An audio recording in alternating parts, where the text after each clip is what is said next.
Hello guys, welcome back to Spot Oreo channel. Now I will give you a tutorial how to send direct message on Twitter for Android, and before that I wanna ask you how are you guys, so you don't miss of our videos.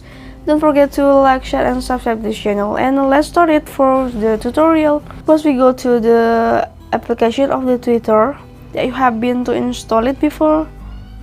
Click on.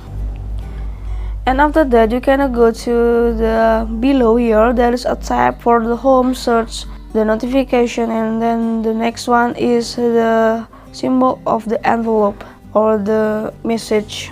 Click on here, and how to do it, you can go to the write a message and choose the one of the message account or the one of the account here to send your message.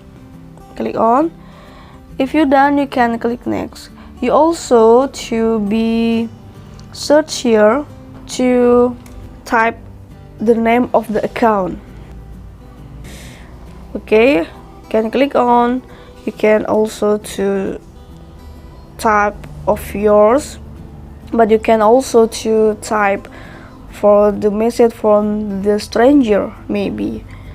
Okay, I wanted to click the Spot Oreo here, and the next you can click next in the upper of the right corner. Okay, you can click start a message and type your message. If you're done to type it, you can click send. Click on send, and now your message is sent by the Spot Oreo here. Okay, I think it's enough for you to how to send direct message on Twitter for Android. I hope this video is useful for you. Thank you for the attention and bye.